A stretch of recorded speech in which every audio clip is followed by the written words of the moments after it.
Great. Thank you, Danny. Thanks for all your hard work and putting this together, and welcome everyone to our little corner of the OECD here in Washington, D.C.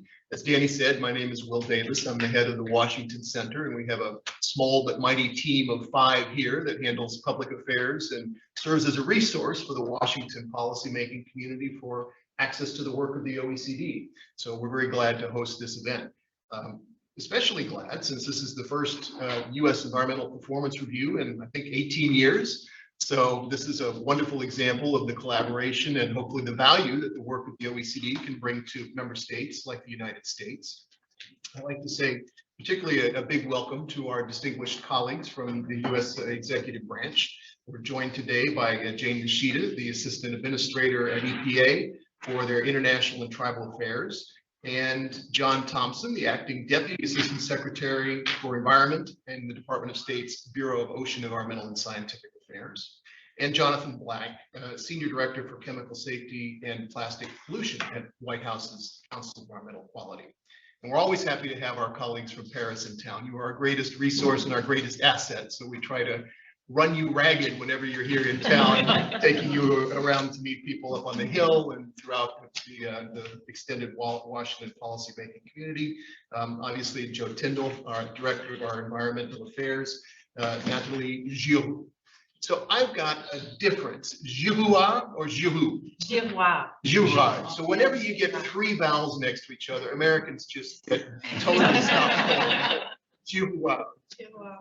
Glad to have you as well as Kathleen Dominique here for the launch of the EPR. So with no further ado, happy to turn over the moderating duties to you, Jonathan, and let you take it through the rest of our event. Welcome again. Great, thanks, Will. For those of you who don't know me, Jonathan Black, as Will mentioned, Senior Director for Chemical Safety and Plastic Pollution at the White House Council on Environmental Quality. CEQ, as we call it, which is a policy council, a part of the White House that deals with environmental issues. Plastic pollution is a part of my title, and it's the first time ever that that's ever been in the executive office of the president. So we're very excited about that, and we're running a process through CEQ to coordinate the federal agencies and departments on these issues. And so very excited to see the report today with specific attention to marine litter and plastic pollution. Will, you mentioned our panelists, so I won't repeat that, but I'll just say, for many years, the OECD Environmental Performance Review has been an important mechanism to assess and support countries' progress in tackling the cross-cutting global challenge of environmental and sustainable development. The Environmental Performance Review process has been an opportunity for countries to work together to introduce and implement effective policies and approaches. So in March 2022, EPA Administrator Regan co-chaired the Environmental Ministerial Meeting at the OECD, where he welcomed and announced the launch of the OECD's EPR of the United States, specifically in terms of the management of marine plastic litter and promotion of environmental justice, another issue that's really a priority for the White House right now. The EPR presents an opportunity to demonstrate U.S. leadership, innovation, and best practices on tackling plastic pollution, solid waste management prevention, water quality management, and water infrastructure finance, all through an environmental justice lens. And the OECD is an important partner in guiding international conversation on the topics of global plastic pollution and environmental justice.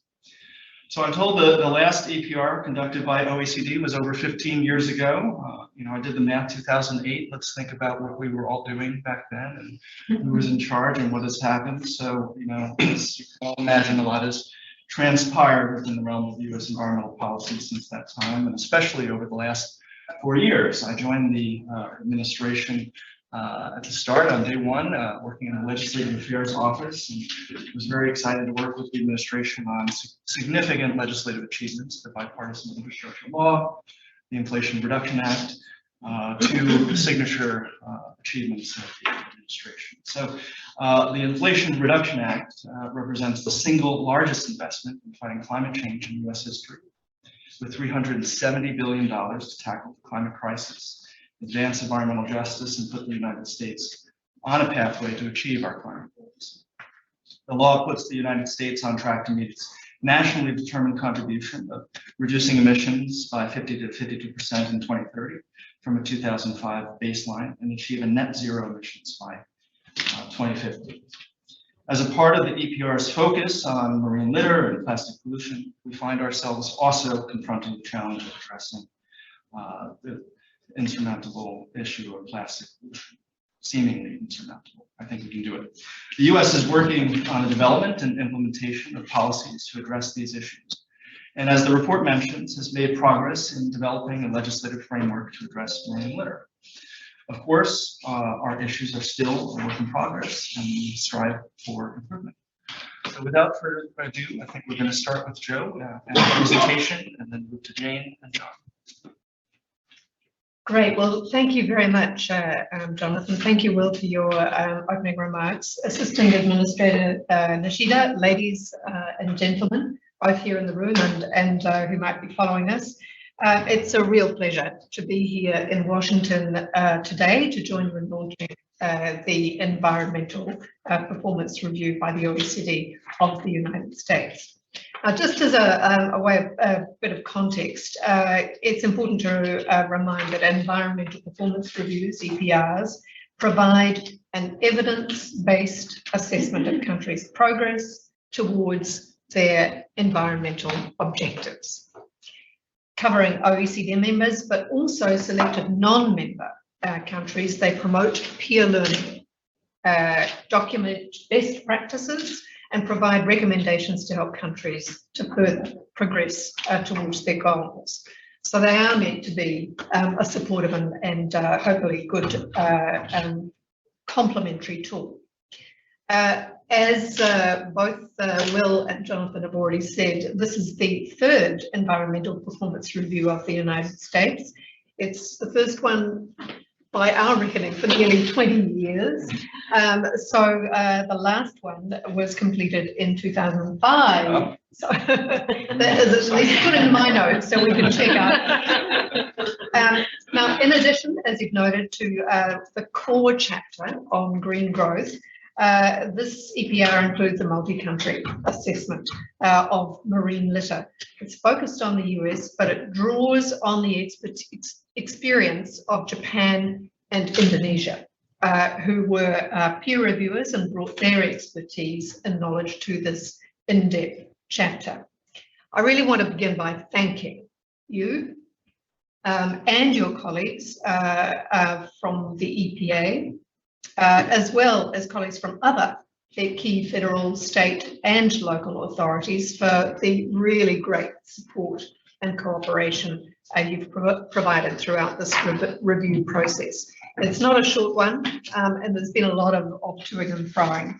I'd note that the review has also benefited from contributions from environmental NGOs, academics and representatives of business. So OECD member countries discussed the report and approved its assessment and recommendations at the meeting of the Working Party on Environmental Performance on the 30th of April this year.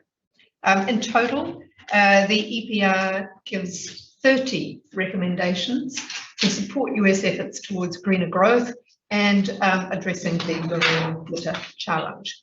So I'm pleased today to present some key findings and recommendations from the review, and Jonathan, you've already touched on a few of these. Let's hope the yes.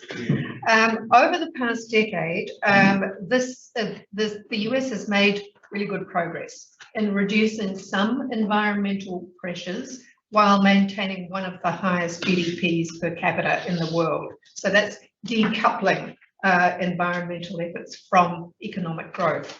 Emissions of greenhouse gases, air pollutants, water abstractions, and more recently, domestic material consumption have been decoupled from both economic and population growth, and that's a really important development.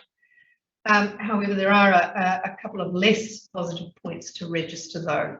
High consumption levels, intensive agricultural practices, climate change and urban sprawl continue to put pressure on the environment. Per capita total water abstractions remain among the highest in the OECD. And furthermore, excess phosphorus remains a key threat to water quality, and comprehensive information to monitor water quality is lacking. So US gross greenhouse gas emissions per capita and per unit of GDP are among the highest in the OECD. And that's because of the continued dominance of fossil fuels within the energy mix. Balanced against that, the continued shift away from coal towards less carbon intensive energy sources, as well as improved energy efficiency, have really helped the US surpass its 2020 climate change target, and that was net economy-wide greenhouse gas emissions reductions of 17% below 2005's levels. And it's also still broadly on track to achieve 2025 targets. So all that is the good news story. The United States has significantly raised ambitions on climate in recent years, and Jonathan, you've already touched on some of those key targets, and this is commendable as well as being crucial.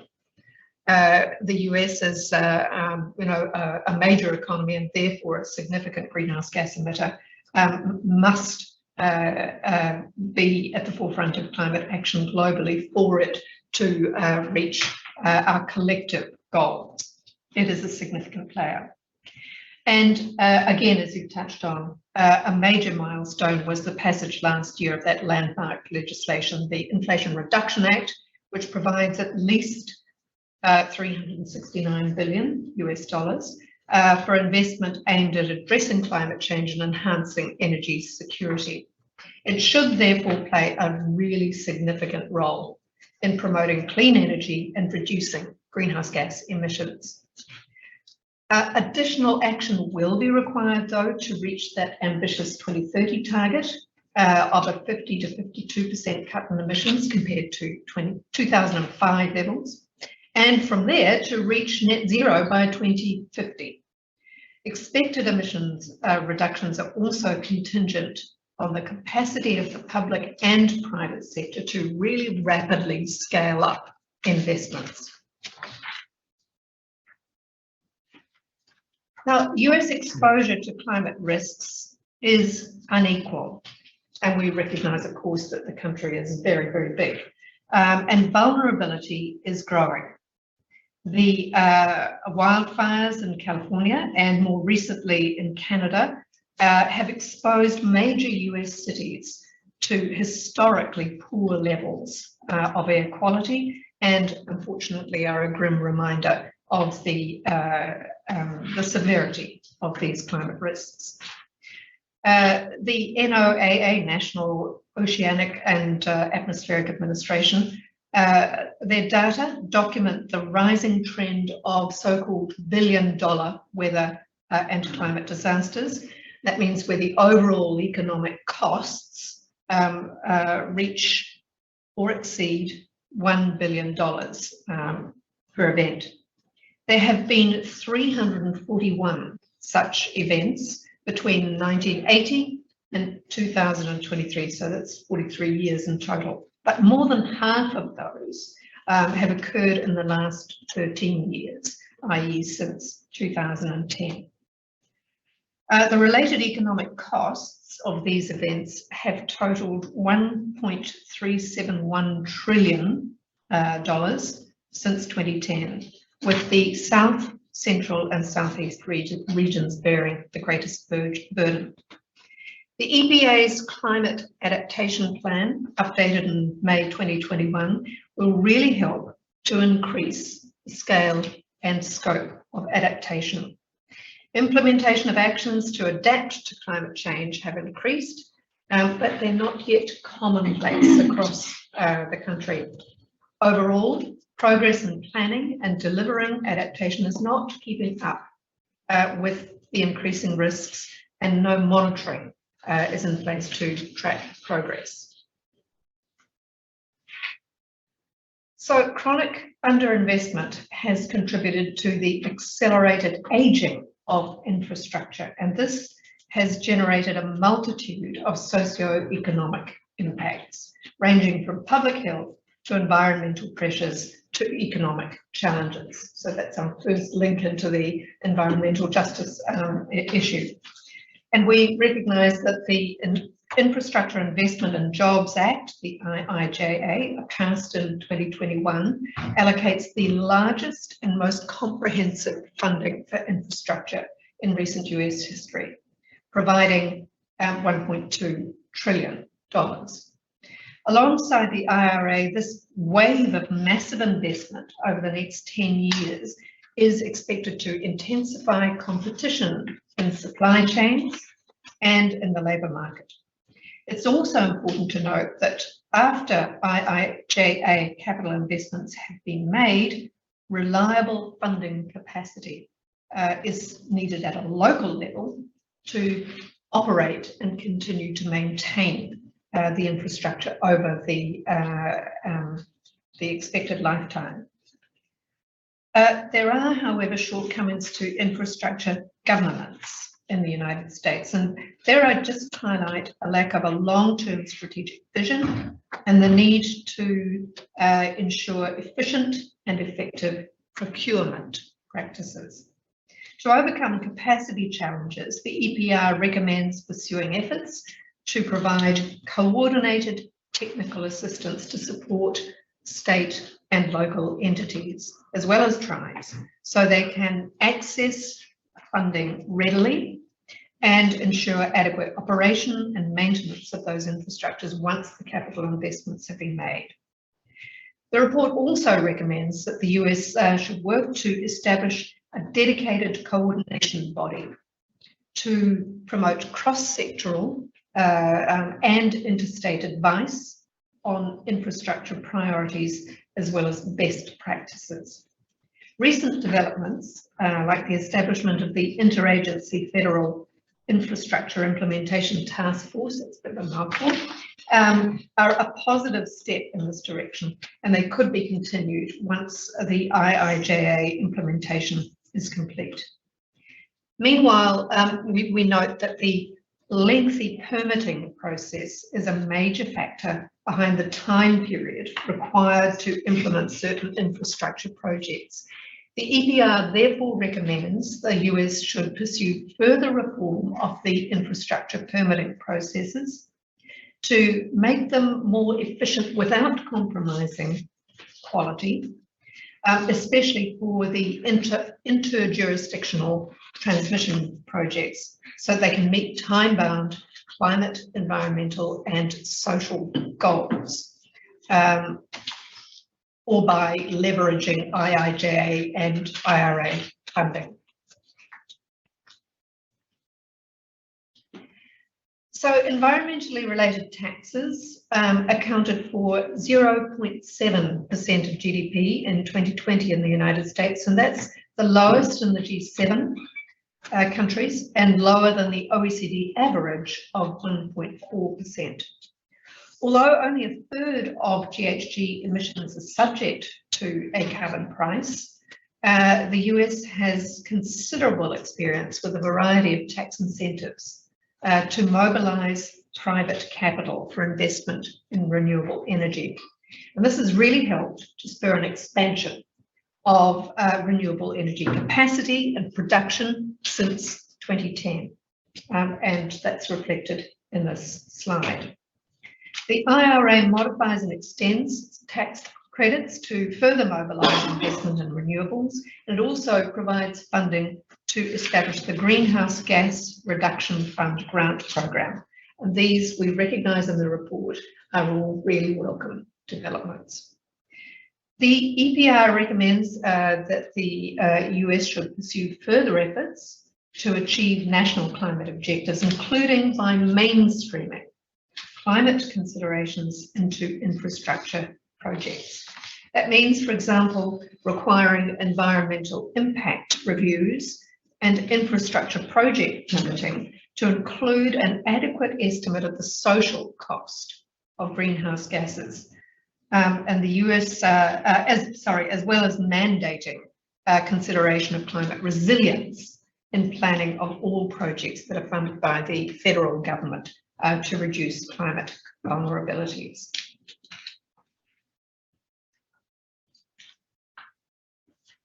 Decades of research have established that low-income households, Indigenous communities, and people of colour in the United States are disproportionately exposed to pollution and other environmental risks.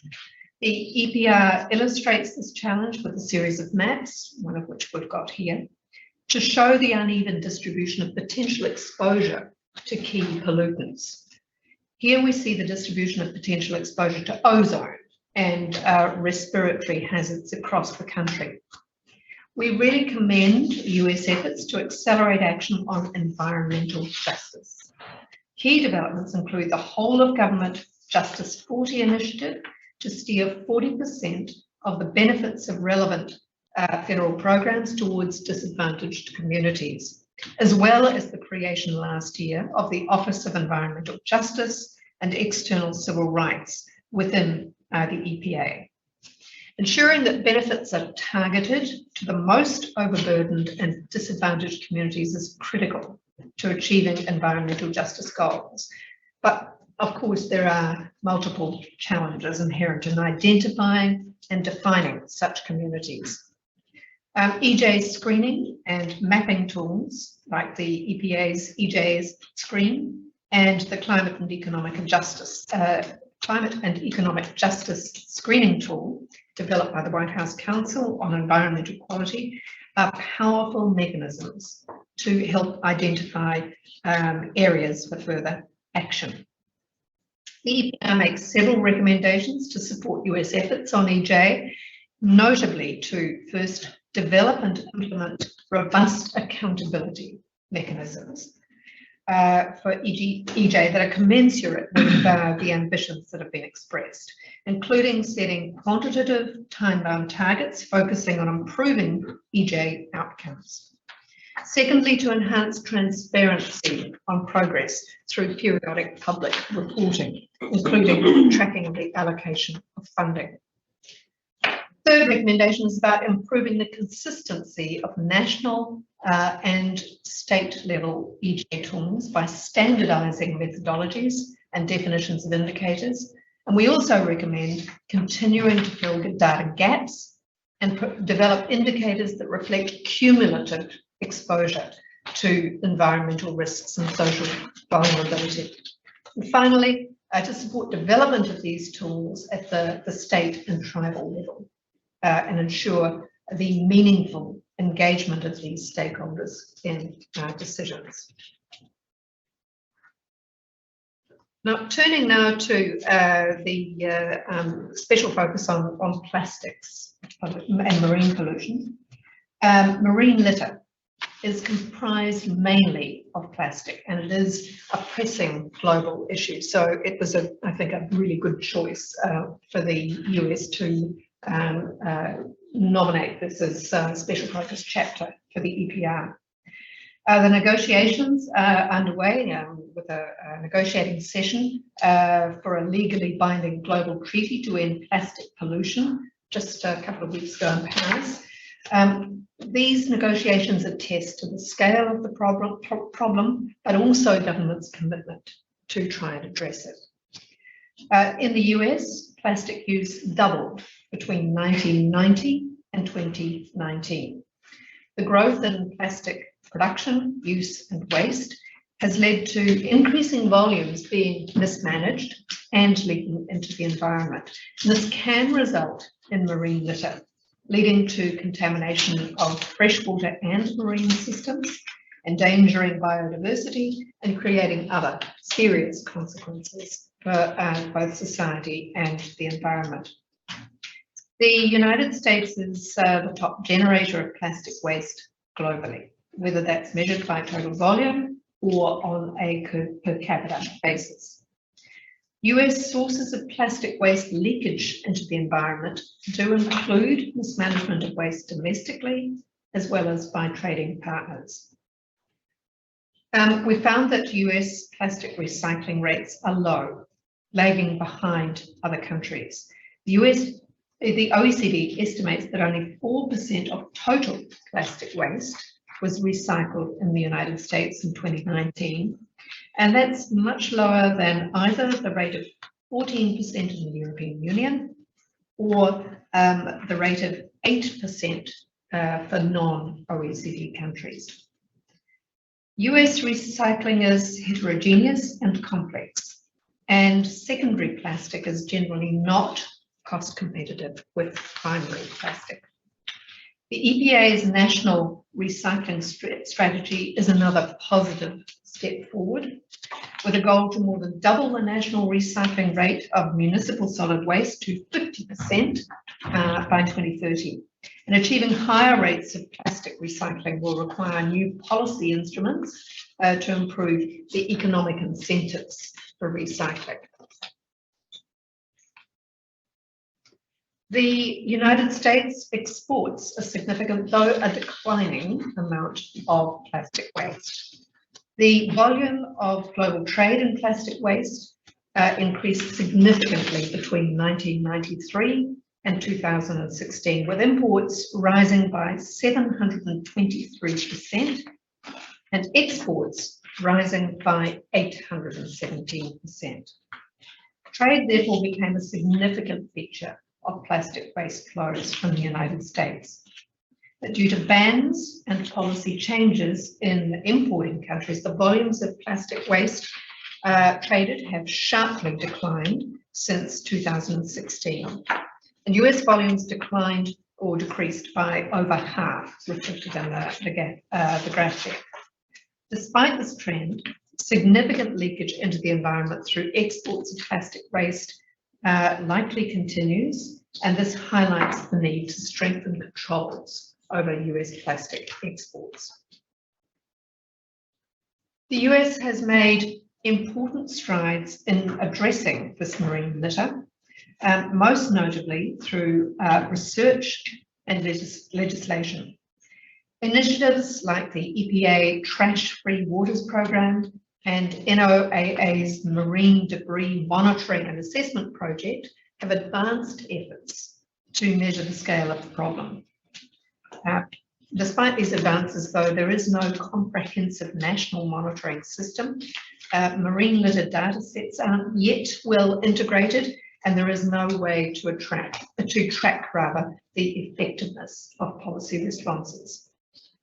The Save Our Seas 2.0 Act is the core of the government's response to marine litter. It focuses on the provision of financial assistance and information to subnational governments. However, economic instruments like landfill fees and taxes, pay-as-you-throw, and extended producer responsibility measures are not implemented at the federal level. Nevertheless, at a subnational level, governments have leveraged a wider array of policy instruments. And we've seen, for example, regulatory bans or fees for certain single-use plastic items and extended producer responsibility used in different parts of the United States. California is a notable early adopter of novel policy responses to plastic pollution. And despite progress, the US policy response to address marine litter does have a few gaps. In particular, there are no ambitious targets, and that would help. In this respect, the United States lags behind other OECD countries. Almost all federal policy instruments are enabling instruments with lower levels of compulsion.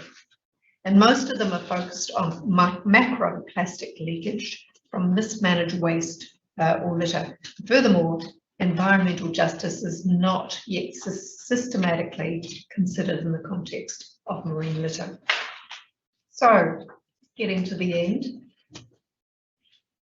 the US response could include stronger instruments to address marine litter across the plastics life cycle, from production right through end use and disposal. Drawing inspiration from policies in place at a subnational level, as well as from international experience. And this includes from Japan and Indonesia, who, as I said earlier, were part of this multi-country assessment. This slide just summarizes the key recommendations. We have 18 altogether, recommendations to support US efforts on marine litter. And just highlighting, first, develop a national strategy and targets. Second, develop an integrated plastic pollution monitoring system. Then close leakage pathways by pursuing stronger instruments like bans on certain single-use plastics, utilizing taxes and charges, increasing funding for subnational infrastructure, and strengthening controls on US plastic waste exports. Fourth, create incentives for recycling and better sorting of waste at source. For example, with a federal law to harmonise extended producer responsibility for packaging. And then fifthly, to reduce demand and optimise product design for circularity with economic instruments, fees, taxes, also to set national standards for recycled content. So, in conclusion, we hope the findings and recommendations are going to help the United States to further progress towards its goals related to green growth and marine litter. We also hope the report provides momentum and inspiration for the US to pursue its greener future. Thank you. Thank you, Joe. Really robust report and findings, and thank you for sharing that with us. We're now going to turn to Jane Nishida, who is Assistant Administrator for International and Tribal Affairs at the Environmental Protection Agency.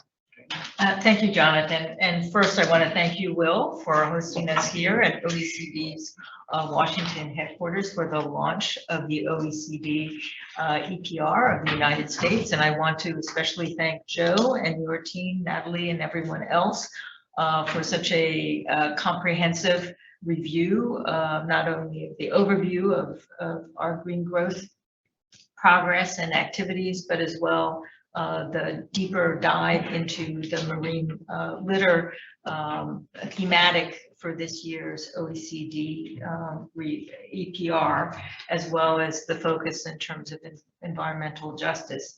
I also want to take this opportunity, since it was a multi-country approach, to thank the reviewers from Japan and Indonesia who contributed to the review and the robustness, I think, of some of the recommendations. And I would also like to thank my team at EPA, everyone in both in my office as well as in other offices who contributed and worked very closely with your team, as well as colleagues from the State Department, NOAA, and the other federal agencies who all played a part. Because as you point out, the EPR looks at the whole of the US government's approach. So obviously EPA plays a large role in that. So first, let me answer your point, your last point, in terms of this EPR being an important tool for the United States government. And we can affirm that, yes, it will be an important tool, because this comes at an historic time for the United States. I think that you, as well as Jonathan, mentioned the historic investment that we have had through the Inflation Reduction Act and the bipartisan infrastructure law, obviously the Biden-Harris emphasis in terms of addressing climate change, as well as addressing the marine plastics issues, both domestically as well as internationally. So it comes, as you point out, it helps us build the momentum to achieving those important priorities for the Biden-Harris administration. I'm going to focus my comments in terms of the US domestic approach to green growth and marine plastics, and my colleague John Thompson will address the more international perspective of the US government.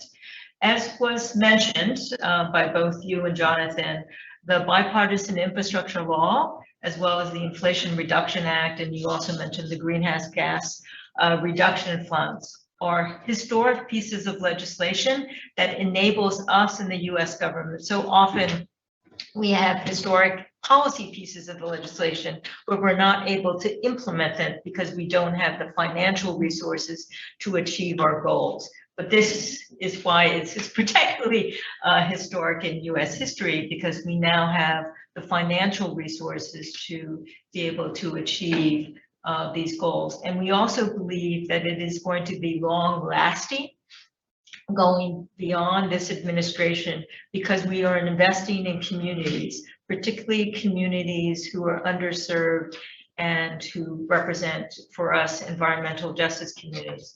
And so we think that we are mainstreaming some of these priorities in the US governance process by investing again in local communities, whether they be state, municipal, or tribal communities.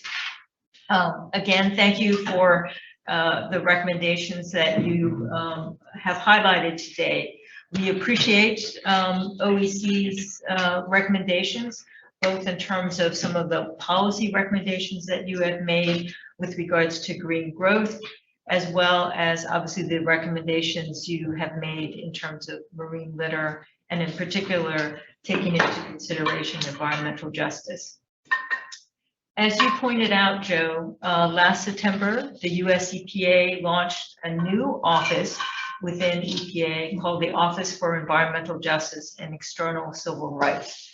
This office will be focusing on the accountability, transparency, and engagement with communities who are disproportionately impacted by the triple global crises of climate change, biodiversity loss, as well as environmental pollution. So we think that some of your recommendations will in fact obviously be informative for this new office as they begin their task. We also know that the United States is not unique in terms of the environmental justice challenges. They may in other parts of the world call it something else in terms of equity, but I think we have found around the world that communities of color, indigenous people have been disproportionately impacted by the triple crises of climate change, biodiversity loss, and environmental pollution. That's why we think this OECD EPR is particularly important, because it raises the global awareness of this issue of environmental justice. And we also want to thank and recognize that the OECD is launching a special report looking just at environmental justice. One of the things that you mentioned in your recommendations was the need for capacity building for communities who are disproportionately impacted. I'm pleased to report that under the US legislation and our efforts, we have in fact created, at least at EPA, what we call technical assistance centers, or TICTACs, and there are going to be 17 around the country, including one for indigenous communities, who will help communities address those capacity needs. So we are in fact looking at that. You also mentioned in your recommendations the need for a dedicated coordination body. We have CEQ. I'm pleased to report, and CEQ plays many of those roles. But in addition, just last week, there was a White House Council meeting on environmental justice that also brought agencies together to specifically address the EJ concerns, and the head of our new EJ office represented EPA. So we are taking your recommendations and already implementing some of them. Again, we want to recognize and thank OECD, because this is the first EPR that has included EJ as a main topic of analysis, and we think that it's an important statement again to the world that we need to obviously better address the concerns and challenges of underserved and marginalized communities. I now want to talk about Chapter 2, which is the marine plastics pollution chapter. Again, we appreciate the recommendations in the report. We note that you also have highlighted in the report the financial assistance that we received from IRA and BUILD. And we are, in fact, investing through IRA and Build. And I have my colleagues in one of the offices who can speak more in detail about some of those investments. You also, in your recommendations, recommended us developing a national strategy, closing the leak pathways through increased funding of infrastructure and also through education awareness, and then creating incentives for recycling and enhancing waste sorting at the source. We, in fact, have adopted in April of this year a draft national strategy to prevent plastic pollution. It's out for public comment right now. I think the public comment period ends end of July, if I'm not mistaken. My colleagues are nodding, so that's right. And it will be finalized this year. So in fact, again, we already have implemented that recommendation. And then, as you note, we have a larger national recycling strategy, but now we have one specific with regards to preventing plastic pollution. The other recommendations that OECD highlighted was increased monitoring and assessment through the life cycle of plastics, promoting circularity of plastics, and identifying economic incentives. Again, we are looking at those as we move forward. I also wanted to note that when OECD, when you sent your team here, Natalie, and thank you for coming, you met with many of the federal agencies, not just EPA, but NOAA, DOE, State Department, and others, because it is a whole of government approach. And then your team also did site visits where they could meet with the local stakeholders, the subnational stakeholders, as well as others. And we think that that was important, and you made specific recommendations from those site visits, which we intend to, again, share with our stakeholders and implement with them, because it is a whole of society as well as a whole of government approach. We also want to highlight some of our domestic programs, which is a mix of regulatory and voluntary measures that are specifically addressing the marine plastic issue. They include source reduction through product substitution, resource efficiency and circular economy approaches, robust waste management practices, improving recycling rates, preventing waste leakage into waterways, reducing sea-based sources, and scientific research and monitoring. Again, in conclusion, we want to thank OECD for the working so closely and collaboratively with us on this EPR. We do think that this EPR is a new approach. While we haven't had an EPR for 18 years, I guess, we welcome this opportunity to launch a new way of addressing EPRs that can be more strategic and hopefully add more value for the countries who receive the report and who participate in the report. And so with that, I say thank you. Great, thank you so much, Jane. So much robust work also going on with EPA. So we're going to turn now to John Thompson, Principal Deputy Assistant Secretary at the U.S. State Department. Thank you, Jonathan. Thanks, Joe, for the presentation, and also to OECD for leading the environmental performance review and also for hosting us here today. Also, like Jane, I wanted to thank our Japanese and Indonesian colleagues for serving as peer reviewers during the process. I think that only strengthens the effort, so we very much appreciate that. We also appreciate the emphasis in the OECD report on three of the themes. Jane touched on this, but environmental justice, climate, plastic pollution, these are all truly priorities for the Biden administration. So I think very helpful with the focus and highlighting in those areas. And overall, we certainly appreciate the recommendations provided in the report. Jane touched on this, but just to reassure you, we most certainly do look at these and take them into consideration in our work in these areas. We think about it on both the domestic side and the international side. Jane, I think, has very ably covered a lot of what we're doing here in the United States on the domestic side. Focus, of course, being from the State Department on the international side. And I'll speak mostly to the plastics issue. If I have a few moments, I'll mention a few things about climate change as well. But I think on plastics, it's a particularly exciting and critical time, I think. We've been working on tackling marine plastic litter really for many years through both domestic and international efforts. Really a lot of good work has gone into it. I think at the same time, I think most countries, including the US, recognize that while we've made a lot of progress, the level of our progress has not been sufficient to meet the global challenge.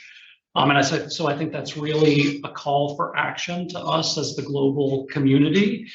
And that in large part is why in early 2022 at the 5th UN Environment Assembly, countries agreed to a mandate to launch negotiations on a global agreement on plastic pollution.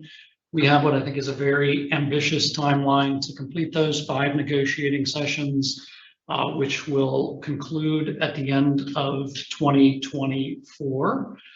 And I think we have seen countries really move forward quickly to engage. During the first 2 sessions of negotiations, the last one concluded just a couple weeks ago. It's very challenging, many countries, many views, so it's a long process to bring people together. But I think we saw many countries coalesce around a global goal of eliminating the release of plastic into the environment and ending plastic pollution by 2040. I think, at least from our perspective, that provides a very good starting point for what our ambition is globally. To get there, what we need is a global instrument that's going to include really all the key countries that we need on board, the major producers and consumers of plastics and generators of plastic waste that contribute to plastic pollution. And I think what we're trying to do broadly in the agreement is really create a race to the top for all countries to combat plastic pollution. So how do we go about doing that? We do it in a lot of ways. We need an instrument with binding obligations, strong commitments, and I think innovative and robust voluntary approaches as well. The instrument should focus on promoting sustainable production and consumption of plastic, transitioning to circular approaches for plastic, and enabling environmentally sound management of plastic waste, which all contribute to reducing plastic pollution. I think a key component is to develop, update, and report on national action plans that provide, I think, the very specific details of how parties are moving forward with their obligations, commitments, and voluntary approaches. And I think an important issue that came up earlier is that while going about all of this, we really need to be mindful that the actions that we are undertaking do not contribute to the negative impacts of pollution that are disproportionately borne by marginalized communities. So we need, as we're doing all this, we need a focus on environmental justice to do this in the best way possible. And I think many of the recommendations in the report, I think they generally align with a lot of the obligations and commitments that are under discussion. So I think very helpful in that sense. I wanted to briefly mention stakeholder engagement. I think it's vital that we work with stakeholders, state and local governments, indigenous communities, all of these groups to complement the actions of parties under the global agreement that we're working on.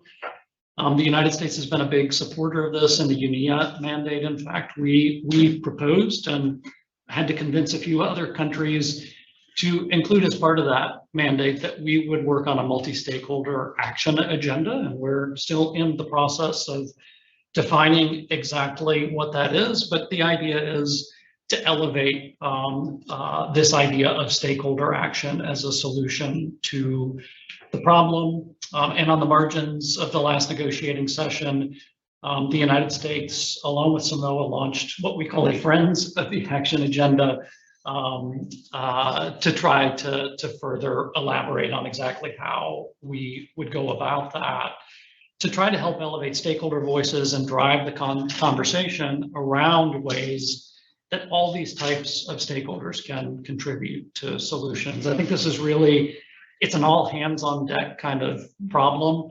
National governments, obviously, we're all getting together. We're trying to define that role of national governments to push solutions forward.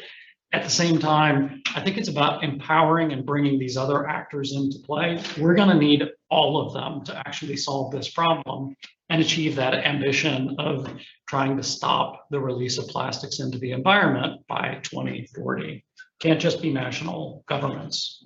So on plastics, maybe just to say, really appreciate OECD's efforts to really focus on this issue. In the report, I think they identified a number of ways of working together to innovatively work together towards solutions to this problem. And that includes our government, it includes other governments, that includes all the stakeholders, as I mentioned. And then if I still have a minute, I'll mention climate quickly. So just to say, listen, it's the decisive decade on climate. If we don't get the world on the right path in this decade,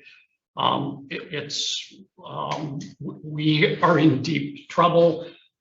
We have a big focus on COP28 this year on the three mandated issues. The first is the global stocktake, where it's vital we send the right signals from the stocktake about gaps and what more needs to be done to keep 1.5 degrees in reach. Second will be to complete the work program on the Paris Agreement's global goal on adaptation, which is so important because as climate impacts get more widespread and more severe, we really need to be progressing here. And then third, it's important that we advance the discussion and decide on funding arrangements for loss and damage. And then lastly, I would just say, I can't really emphasize to you how much this administration and President Biden in particular are taking a leadership role on this. In April, he convened the 4th Major Economies Forum on Energy and Climate, focused there really on the importance of implementing existing targets and commitments, and in the case of some countries, strengthening their domestic targets to align with a 1.5 degree goal.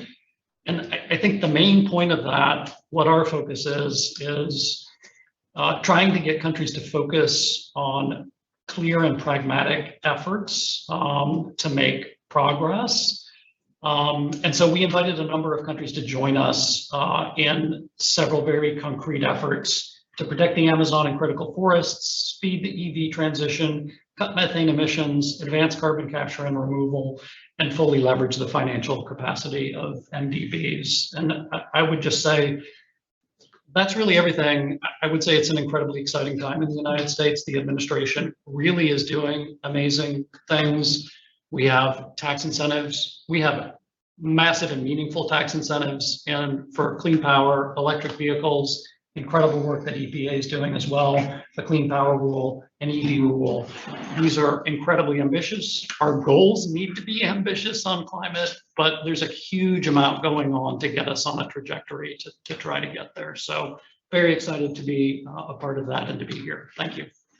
Great, thanks, John.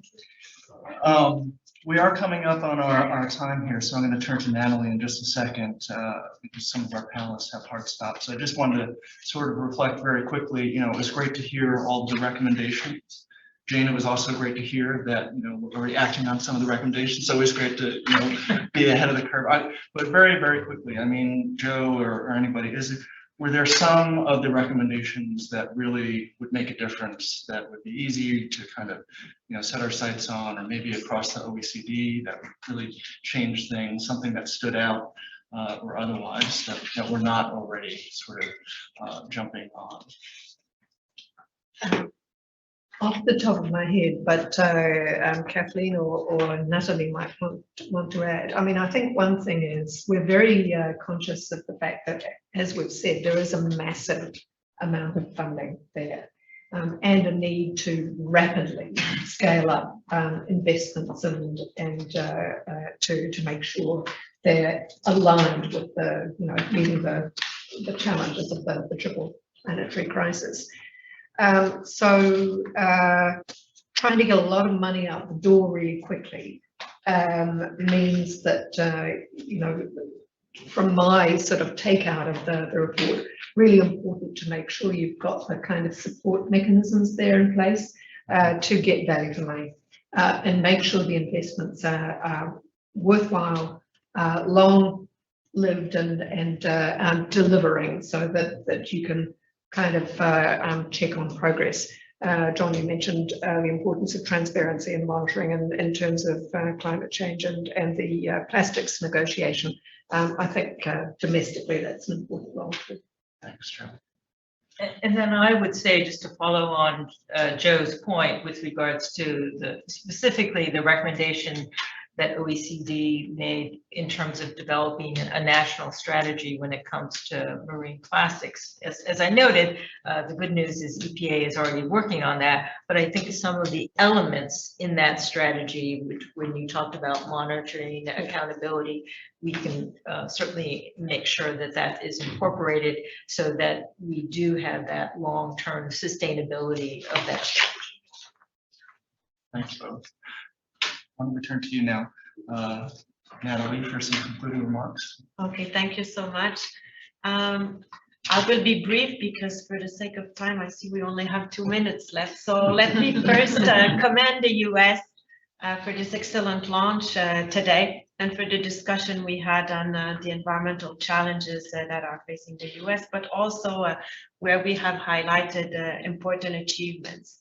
In addition to the EPR, there is a country profile that is available on the OECD website that is available to complement the statistics and indicators that have been discussed in the review. So that can provide an opportunity for monitoring of US environmental actions. As well, from the Secretariat, we would like to thank our peer reviewers. Their insights have been very helpful for us as we drafted the reports. We will be in touch with the EPA team to discuss opportunities for follow-up activities, and my team is available to support you if you want to disseminate further the key findings from the recommendations to some targeted audiences. Also want to acknowledge the support of the US government for the EPR program, and would encourage the US if they would be interested in joining us for being a peer reviewer or providing support for some of the forthcoming reviews. There's a review of Egypt that has just started, and certainly that is of interest. Well, overall, I think that we hope that with this positive EPR experience, we can deepen our cooperation with the US. And to close, I would like to thank Jen Nishida and the EPA team for this excellent cooperation we had throughout the process. Thank you so much. Thank you. Terrific. Well, thank you, everybody, and thank you, Jonathan, maybe one last, it's always dangerous when vanity gets the better part of me and I try to read without these. I would be remiss if I didn't thank the EPA colleagues, certainly Hudaya and Megan, for literally the months of work that have gone into not only this event, but the entire mission from our environmental performance review team in Paris. So we're really grateful for all the work you put in. Thanks. Thank you. That's great. I think that concludes this panel. Thank you. Thank you.